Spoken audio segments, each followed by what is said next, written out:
And here we are again. It's another Tuesday, believe it or not. Um, as usual, I want to start out thanking channel supporters. And we had a conversation on Sunday. I did an unscheduled live stream. And the consensus seemed to be that people want to move this to Sunday afternoons. I'm thinking about 2 p.m. Eastern. So that's probably what I'm going to do. There's nobody here yet, really. I think there's one person. But we're going to probably move it after, today. The next live stream will be Sunday afternoon instead of Tuesday. So if you could just let people know that would be awesome. And so what we're going to do today, excuse me, sorry about all the throat clearing, but as soon as I want to talk, my voice does that. On Sunday, we talked about the resurrection a bit, and then we're going to kind of continue that today. Hey, Chow, good to see you. Also, we had clouds behind the sun. I think I will move it to Sunday afternoon at 2 Eastern. So hopefully that'll work out for everybody. So let me get into today's topic. I got some stuff on the screen there, but we'll get to that in a minute. So this is about more the evidence side. I said it was going to be more technical on my usual show. And so this is about the fact that the Christian faith, unlike any other, appeals to evidence for its founders' claim to be God. So whether people want to write off Jesus as a fake or a madman, a prophet, a good teacher, they have to admit that no other widely known religious, philosophical, or political figure has ever predicted that they would rise from the dead or claim to be God, really. There are people claiming to be God all the time or claiming to be Christ or something like that, but the founders typically don't do that. They claim to be a representative or a prophet or an incarnation or something like that, but they don't claim to be God. So it isn't Jesus' teachings or example that really make him unique, because there's been exemplary figures throughout history, but the crux, if you will, is the resurrection. Because this is what sets Jesus apart. He's one of a kind, and all claims of borrowing a story from prior religions have turned out to be later fabrications. So it's those other religions who have borrowed from the Bible, not the other way around. And after all, as an example, the Greek philosophers at Mars Hill or the Areopagus in the New Testament laughed at Paul for speaking of the resurrection of the dead. And that's in Acts 17:32. I didn't have that one up, but the point is that they laughed. And so a belief in a rising Savior wasn't something they even took seriously. So at every point, the Bible appeals to people, places, and events that could be examined by the contemporaries, both friendly and hostile. And along with that, we have the content itself as a witness to its integrity, since no one writing fiction would have violated cultural norms, as has been God's habit throughout history. So what God has done is he put the weak over the strong, the few over the many, the young over the like older siblings, and even women in positions of power, and they would exhibit strong character, wisdom, intelligence, and leadership. And you just won't find that in any of the other religions. And neither would a fiction writer show Jesus' disciples to be thick-headed or faithless, or the people of Israel as stubborn or spiritually adulterous or treacherous and generally wicked or spineless. I mean, who would write fiction like that to bolster their own people?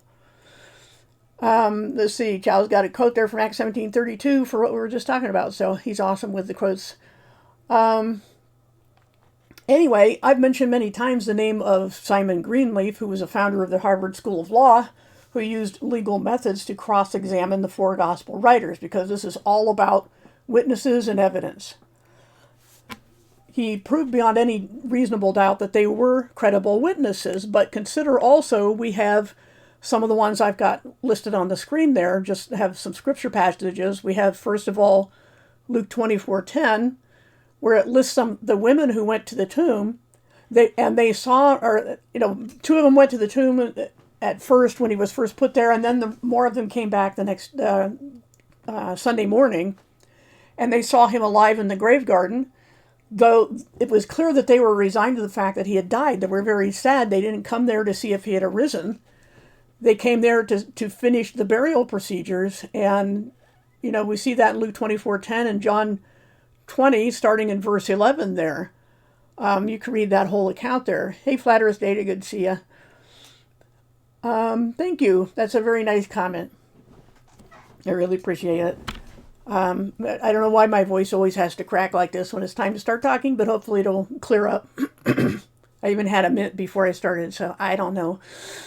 It's the virus that's making everybody's voice crack. I don't know. But anyway, bad joke.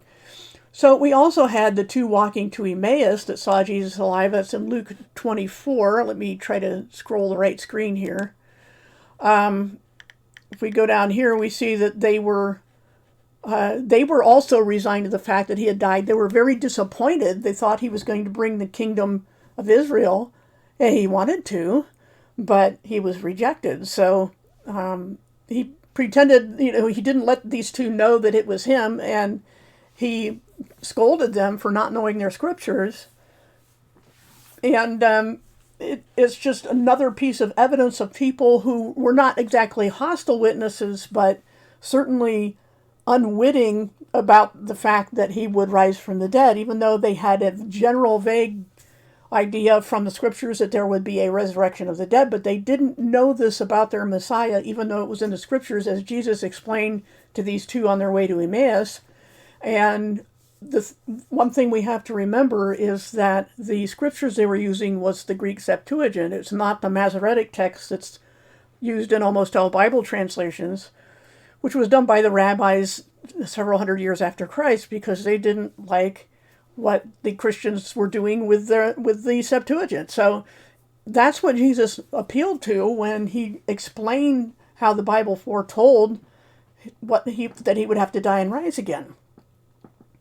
And so that's why critics will say, well, I don't see that in these passages. Jesus, the rabbis, the Talmudists will say Jesus didn't fulfill the prophecies. Well, first they had to change the wording to a lot of things. And secondly, of course, it's the same, people who would put him on the cross aren't going to go to their scriptures and say, oh yeah, he was the guy. They're not going to tell you that. We also have the inner circle of disciples and many others that saw Jesus alive in the flesh in a locked room where they were hiding. And the thing is, they were hiding. If you've gone out and robbed the grave, especially from the Romans, you would be hiding, but they weren't hiding because they did anything wrong. They were hiding because their Messiah had been killed, and they didn't expect him to rise again. That's the point. You can see that in John 20:19. It was late in the day on the first of Sabbath. That's how it reads in the Greek, which is the first of the 7 weeks of Pentecost. And they were behind locked doors for fear of the Judeans. So it really wasn't even the Romans they were afraid of because they hadn't stolen a body. Why would they be afraid of the Romans? They were afraid of the Jews who had crucified Messiah. And so they did not expect him to be risen from the dead. So that's another unwitting witness, if it isn't a hostile witness, which it isn't here. But and then we can see here that this was within 30 years of the events, this 1 Corinthians 15:6, where it says that Jesus was seen by over 500 people at one time, and most of those were still alive. So 500 people, you've got to know if it was some kind of hoax, that one or two of them would have said something. And of course, the Jews had already started spreading the story that it was a hoax before Jesus even rose again. And at the time he rose again. So this was not something that could have been hidden for very long. If, all they had to do is produce a body, and how far could they have taken one, especially when there was a Roman guard.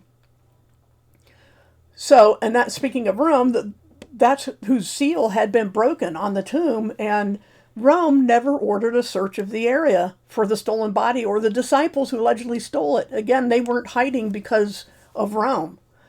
So why were they hiding? Only because of the Jews, not the Romans. And why didn't the Romans launch an investigation? There's no record of any such thing that I know of them looking for anybody who stole a body. No arrests were made, no one was investigated, nobody lifted a finger to put the rumors to rest. I mean, they tried to get the disciples to shut up about spreading the gospel, but beyond that, not, the silence is deafening. The Jewish leaders who hated Jesus enough to kill him never had the disciples arrested until after Pentecost, after they started their public teaching. So this is the whole, all these things that should have happened that didn't, that would have easily proved the resurrection was a hoax. And as Paul later testified in his defense before King Felix in Acts 24, 12 and 13, as you can see there, those who could have refuted his claims or proved his alleged crimes never brought charges against him. So the Jews had a habit of threatening death and trying to silence followers of Jesus, but not ever backing it up, even though they should have been able to if this had been a hoax. And then, of course, the last one there, Acts 26:26, Paul again testified to Governor Festus that all of these things had happened out in the open, where it should have been easy for any false claims to be exposed. Yet nobody ever presented proof to the contrary of what Paul and the other witnesses claimed about Jesus. So again, their silence is deafening. And this is just one of the things that we as Christians should know if we're going to be good witnesses, because that's our purpose, especially in the world in the state it's in right now, because now finally people are waking up, and even a lot of Christians who have been marginal or not caring about prophecy are going, is this Bible prophecy? Is this the four horsemen, which is about as far as most people know about prophecy, is to say, is this the four horsemen, or is this Armageddon? They are fuzzy on the details, and I'm hitting keys accidentally. That's messing things up on my notes. But anyway, the point is that we should be ready to give answers to people who are afraid or confused or not up on Bible prophecy. Now, this is an article that I really copied and pasted, mirrored basically is the word now, from 2005. And I have the source there, but let me put the link for this one in the chat. And the source there is not one of my favorites. Sometimes they have good material, and I'll quote it when they do, but generally pretty misogynistic as far as I know. I mean, the guy, Matt Slick, has a bunch of issues, but anyway, this was a decent article on the resurrection about the things that the critics overlook. So, could it have been fake? Could it be a hoax? Number one, the disciples would need to concoct an elaborate plan, which, when you look at them, you see that they're not the kind of people who would have done that. So, as I got here, you don't just walk to a tomb guarded by Roman soldiers and ask for Jesus' body, or break the seal, or take them on. It would have been suicide. So, in order to fake Jesus' resurrection, the disciples would have had to obtain and dispose of the body of Jesus without any hostile witnesses seeing them do this. And this would mean that the guards in front of Jesus' tomb would need to be bribed, and I'll talk about that later. They didn't have any serious money. It would further mean that several people would have to be involved in carrying the body of Jesus to an area where it could be disposed of, and they couldn't go far. It was the Passover weekend. I mean, where were they going to go? Therefore, it wasn't until Sunday, the first day of the week, when people would go very far at all, and he was already out of the grave by then. And he had risen before, the sun even came up. It was the Greek word is very early, like the first watch of the, third watch of the night, which is about around 3 a.m. And so it's just so improbable. The burden of proof is on those that would say that they did this. So this plan would also have to include other people outside the circle of disciples, since such an impossible occurrence as a resurrection would be more convincing if others who were not biased followers of Jesus said that they saw Jesus after the crucifixion. So this means that the disciples would have to convince a lot of people to go against the Jewish religious leaders and risk their own economic and social security, as well as bringing conflict into the region, since the Jews who sent Jesus to the cross could easily persecute these new converts. And it would bring attention of the Romans to the issue and escalate tensions, which is not something that people wanted. So there's all sorts of reasons why this didn't happen. Hey, James Mason, good to see you. One more thing, it would be obvious to the disciples that to continue claiming Jesus rose from the dead would bring the harsh attention of the religious leaders upon them. They knew who Jesus' disciples were. They weren't hiding. They knew who the disciples were. They would be easy to hunt down. And this is, in fact, what Saul of Tarsus would later do after Pentecost. So, easy attention could be focused on them in the form of persecution, but unlike others, the disciples would be easy targets, because they were known. And since the Jewish leaders had just sentenced Jesus to die a horrible death on the cross, what would stop them from continuing with the disciples who would then start proclaiming Jesus had risen from the dead? So the disciples had to have thought this through and considered the risk of making up such a story or trying to actually steal the bodies. So in all, for that first point about how it couldn't be faked, the disciples did not have any elaborate plan. There's no evidence that they planned ahead. There's all evidence to the contrary that they believed him to be dead even after he had arisen. They didn't believe the first witnesses, the women who came from the tomb. They didn't believe them.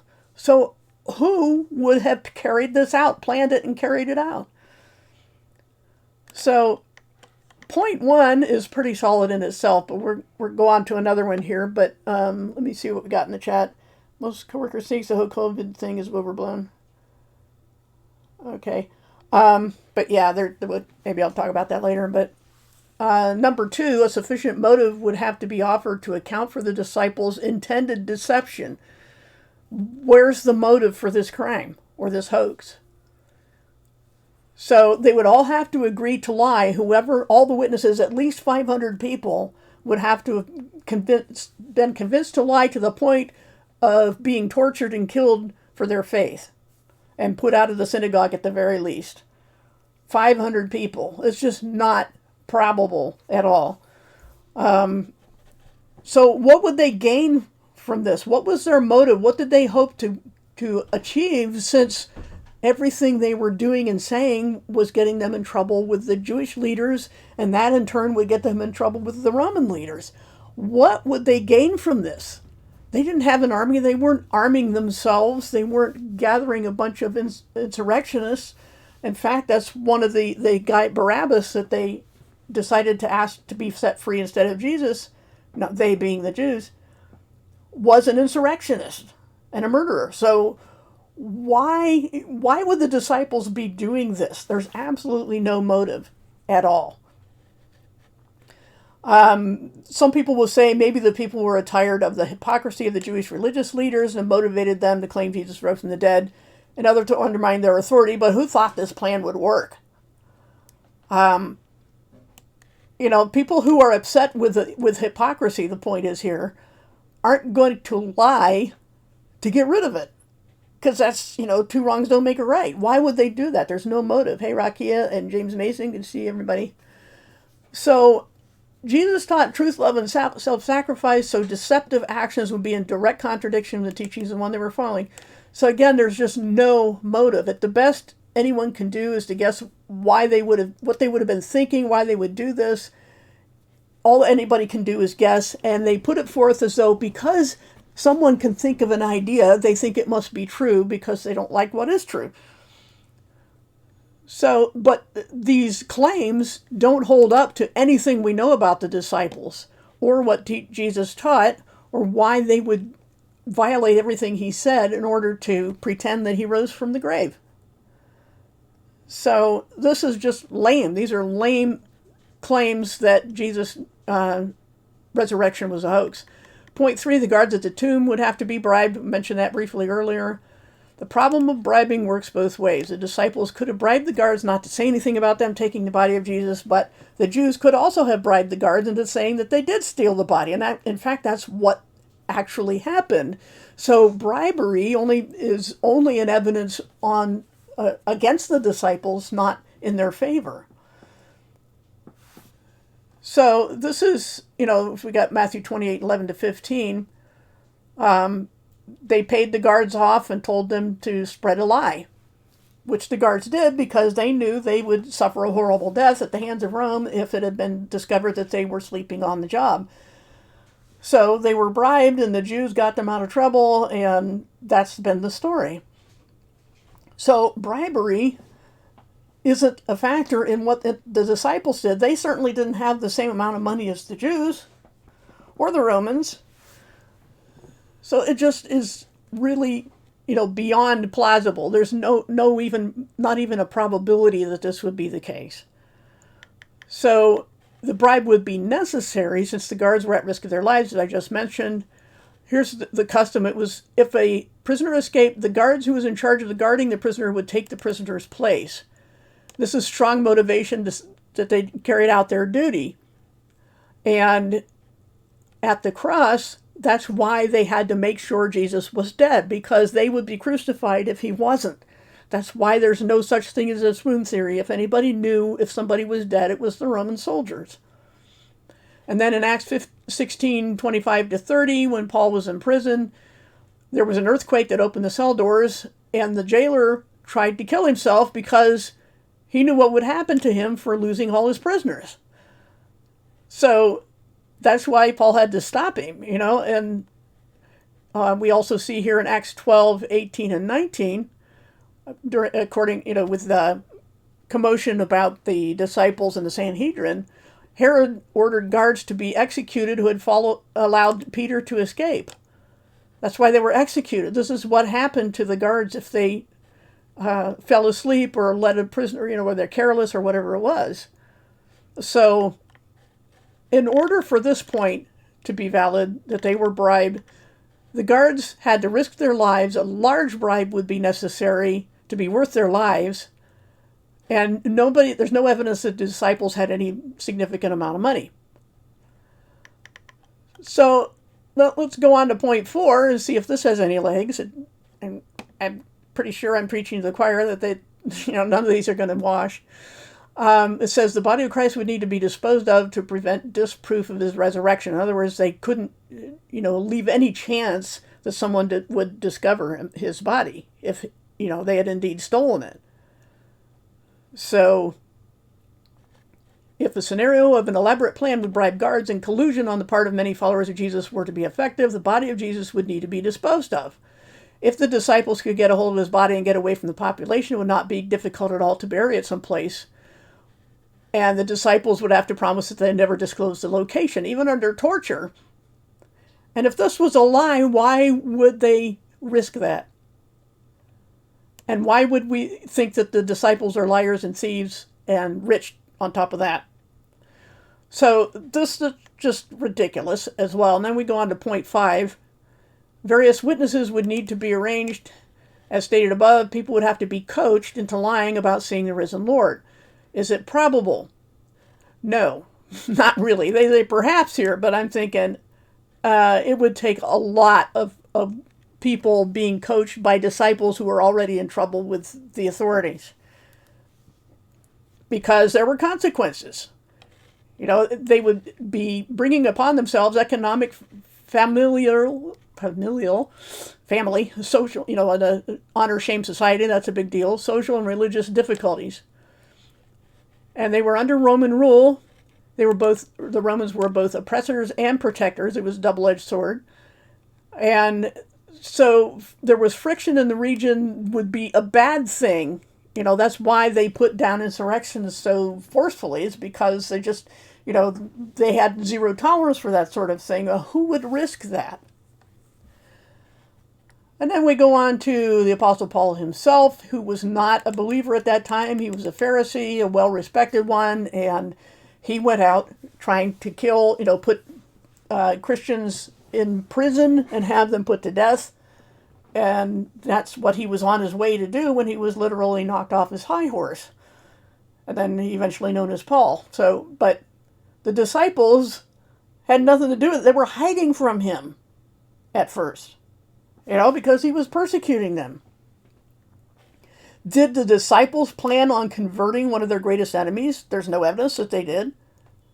How did they get Paul to agree, unless this was God's doing, and convince Paul to give up everything he stood for his entire life in order to be ostracized, condemned, persecuted, shipwrecked, beaten, and finally martyred by both the Romans and the Jewish leadership? He was a top Pharisee. He had everything going for him.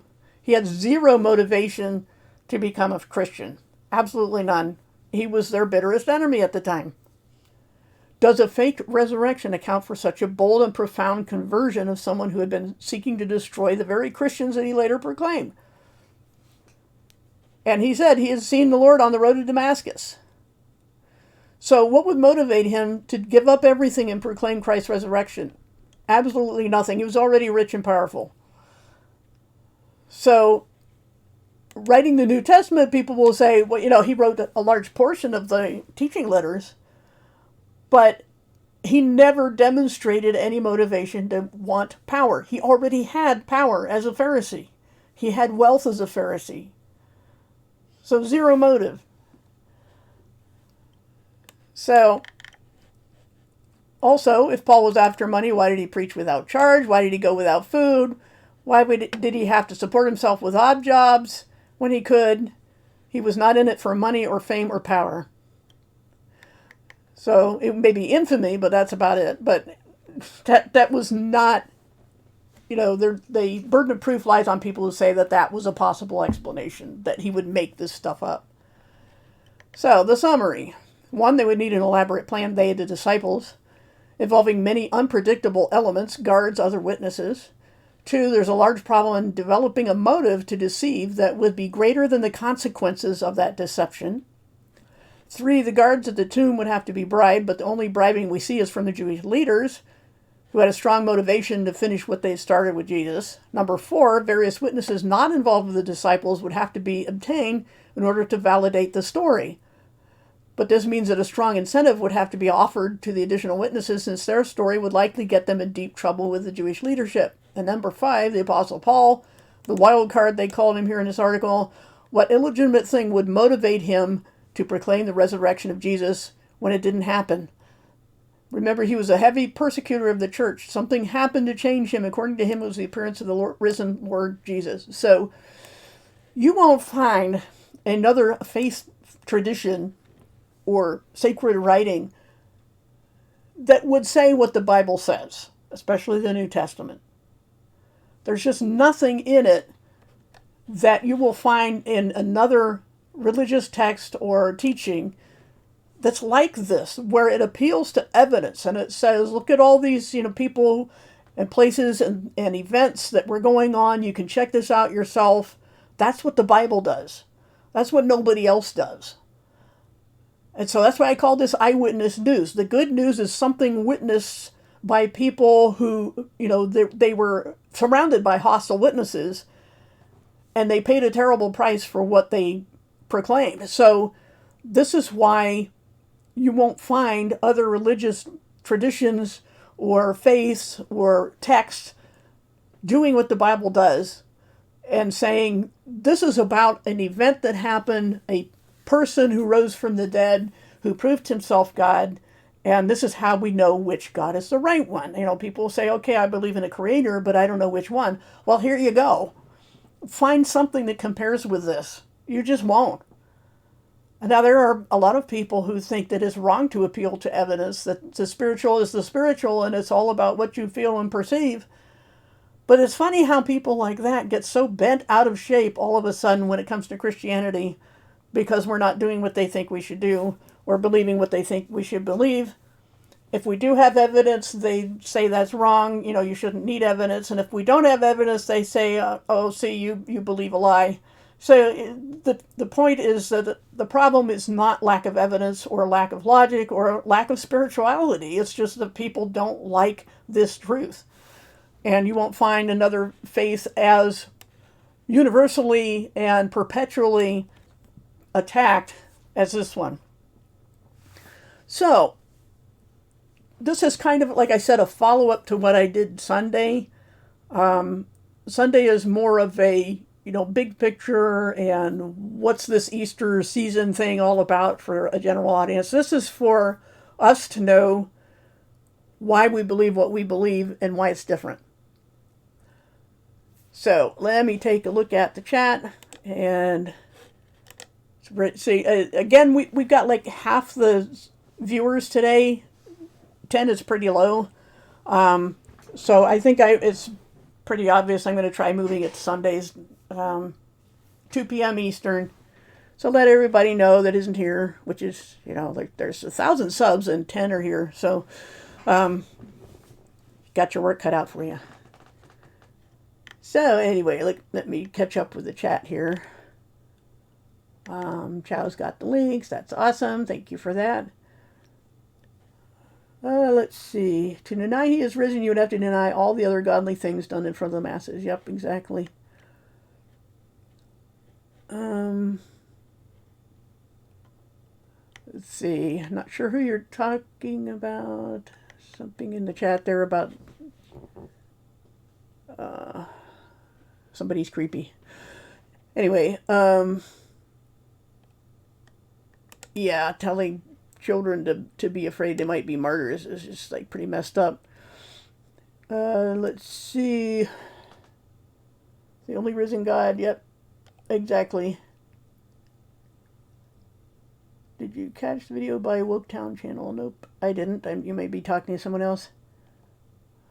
But, all right. Any questions or comments on the topic as far as,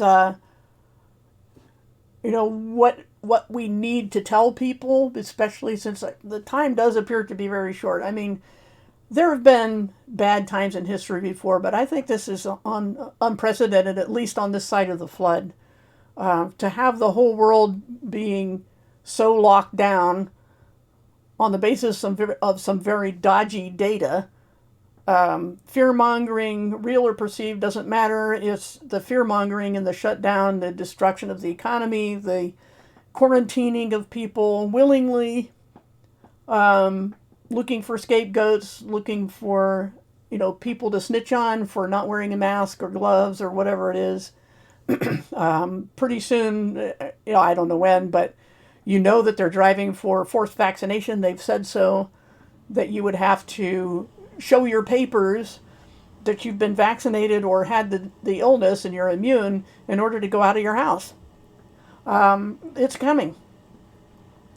But the point is that this is such a perfect storm for the beginning of the tribulation. No, it hasn't started yet. It won't start until there's a 7-year covenant confirmed by a world leader. That's when it starts. It doesn't start at the rapture. It starts at the signing. And there will be absolutely no doubt when that covenant has been signed, when it's broken 3.5 years later, and an idol is set up in the Jewish temple. So there has to be a Jewish temple. There has to be, it has to be desecrated, and it's at that point that the second beast orders the mark of the beast, which is the beast's name and number, not our personal ID.